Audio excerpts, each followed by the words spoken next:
one crazy jag. I've had to put him on his own because he's damaged his fins on the top trying to get into a pot that I had a large bristlenose pleck in. And it had like a terracotta pot thing that was too small for him to get into, because I had a male and female pair of bristlenose. The male was probably about, I don't know, 6 inch, female maybe 4.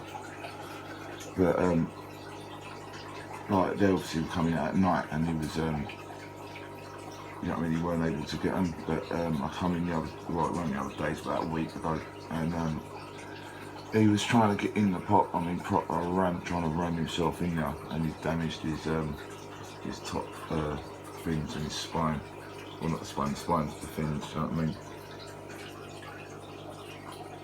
But yeah, he's got a serious attitude problem, this fish.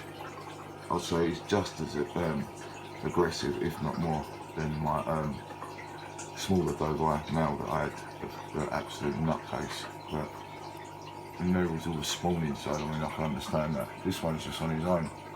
But he literally, it's not just like my big doe, the big pair, the wild caught pair I had, he'd feed out your hand. But even though he'd go against the glass like this one here, but not quite as much. But he's actually, it always happens when I've got a camera, he's not performing how he normally does. He normally goes crazy. But yeah, if you put your hand in the tank with him, literally he'll bite you straight away. But yeah, he got me on my finger the other day. But yeah, now, so I'm just having a smoke. But yeah, little like tosser bit me. Like the second time he's got me now.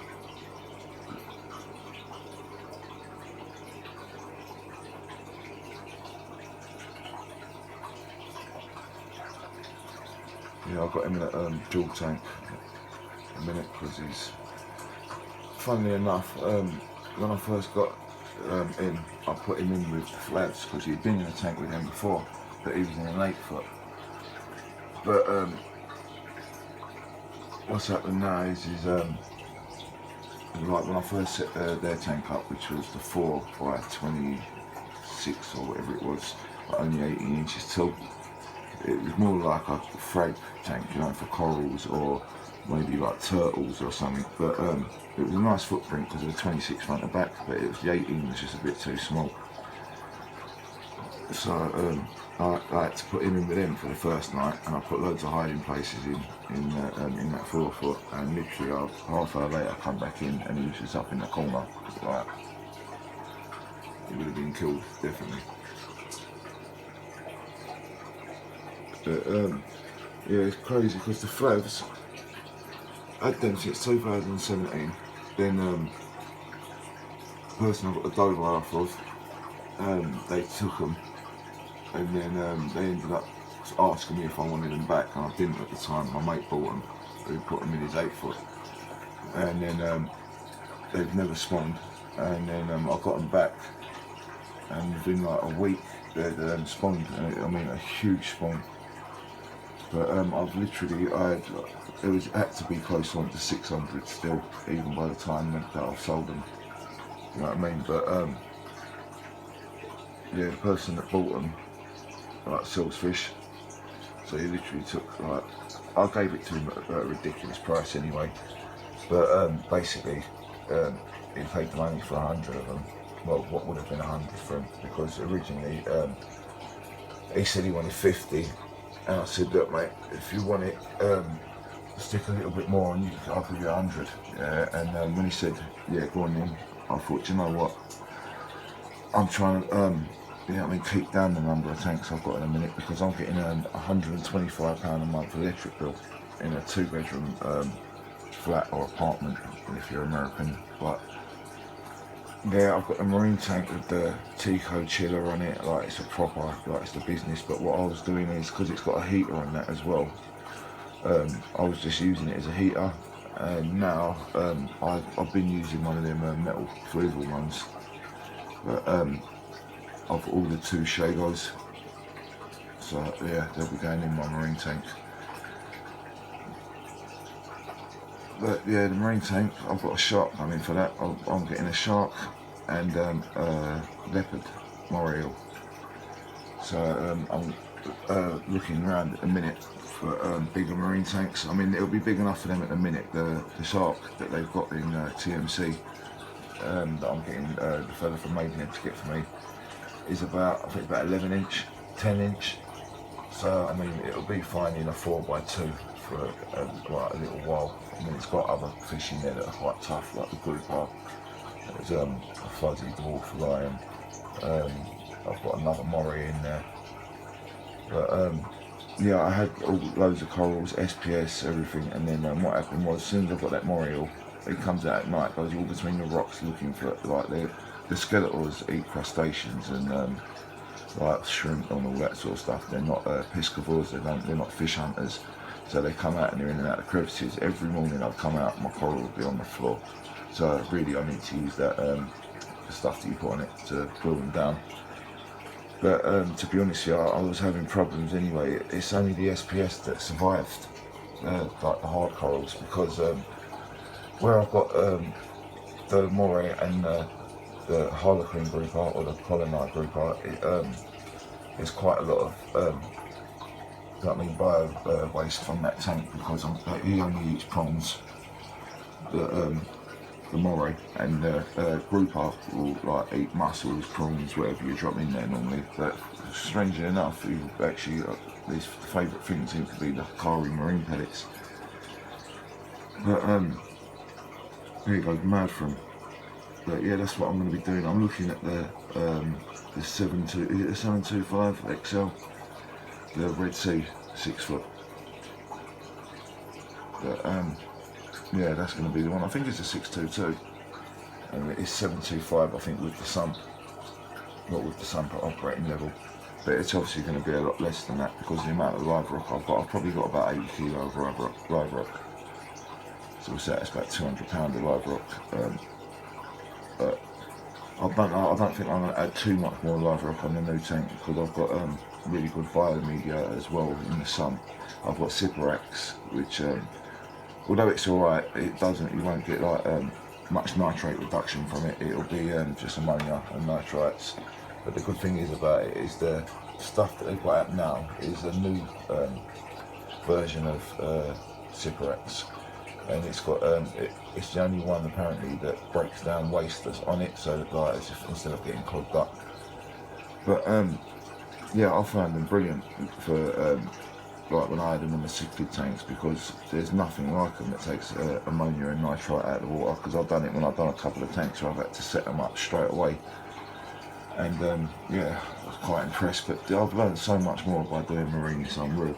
I mean, there's stuff that's meant for marine that you can actually use, like things like Mopox, where it like literally wipes nitrates out of your tank, and that's what I've been having to do with my tank because of the amount of prawns and all that are going in there. And what it is, just soft corals, like my zoas and all that, they started closing up.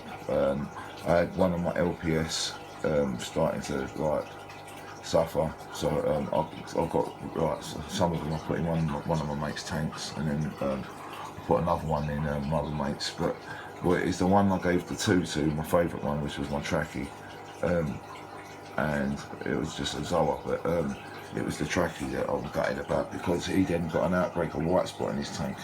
Now, although I've been told you can't get it from the live rock, I still don't fancy putting anything that's had white spot in my tank. So basically, you can keep them. But I'm not really too fussed. I want more than anything, I want some really nice anemones. Yeah, the NEMs seem to do like blinding in my tank. Yeah, the SPS are doing alright. I've only got a couple of them in there. He knocks a couple of them down the back, and I don't want to dismantle my rock work because of like the spike in your tank. But yeah, all in all, quite happy as it goes. I've moved the thing I didn't finish doing that fill up. This is what's killing me electric, is I've got marine lights on most of everything. Like with this one, I've got the big frugal one. It's meant for a 4 to 5 foot. But yeah, that's the flaps there. The spawning tube's down again. And I've noticed the fry has been disappearing. There's still a couple in now, so they're going to polish them off, I think, and swarm again. Now imagine that, 2 years, never ever spawned, and then all of a sudden, I don't know why. I think it might be because I'm adding RO to a lot of the tanks. But yeah, that's about it really. But it was meant to be a quick video, but I've ended up rambling on. But yeah, but I used to be so OTT, I think, with my setups, and like so many filters on it and tons of biomedia. So when you work it out, I've got like 10 fish in here. It's a 4 by 2 by 22, so 22 front to back. But I think like this is a big enough tank for them. I was like, I've got on the thing of being like obsessed with the whole Cichlid thing. Like the amount of tanks I had, 6 foot, 7 foot, loads of 5 foots. But now I'm trying to do 422s for most of them. Because I'm not going to be keeping bovine again. I've done that. I've bred them. I've kept unbeaten. I've never kept them to the point where they've got to full maturity. But yeah, I ended up with. I bought a pair off for someone. Like I paid that. I think I paid 200 quid. No, it was meant to be 200, but then like he said that fish had been ironed out, and there was another one with it or something. But and like, he wanted another bullseye on top, so I think I paid about 200 for him. Then I got them home, and then turned out they were both male. So yeah, I got rid of them. But these are the biggest fish I keep at the minute. I'm not really, to be honest with you, I'm not that great Amphilophus lover. But this I don't know what it is about this pair. Well, they keep coming back to me, but yeah, I do. I'm actually really enjoying these. But yeah, there's hardly any fry left in there. I left about maybe 100 in there and took probably about 600 out, put them in the other tank. But like I said, I charged the fella for 100 fry, and I just said to him, look, if you want all of them, you take all of them. He ended up with about 600, 500. So, because I needed that tank back for them, I'm shutting down a couple of the little ones, like, I don't know if you can see it is too. See dark, there's a tank now, But I had their Atromax in there, but this is a bigger tank for them. It's still not big enough, but it's only for now anyway. It's a Fruval 125. So it's like 125 litres, which is, I think that's American, I think that's 33 gallons. But I mean, the male is probably, what, 6 inch, the female's maybe 4 or 5, so they do have plenty of room in there for now. But yeah, they will be then going up into the bigger dual tank, because I've got to do something with him. But yeah, I don't know, where does this shit keep coming from? But what it is he gets to as well, he has the pellets. Takes loads of them and chews them to bits and spits them all over the place. But so yeah, I've had to now, mainly I know it shouldn't keep doing it because of the TDS and everything in the tank, but I do give him water changes literally every few days. But what ends up happening is a lot of time when I turn the filter off because I drain the tank low, when I turn it back on, you get all that shit from the pipes blow straight back into the tank, like big chunk, like flakes of detritus. But yeah, so I think I have to just drain it to just above the line. So I've got to start the, mind you, no, hang on, oh yeah, I won't have to turn it off then. But yeah, that's what I'll do. I'm sick of all this shit on the bottom. That's not that shit there, that's from the Caries, but I often feed in prawns because I feed my marine ones on the prawns.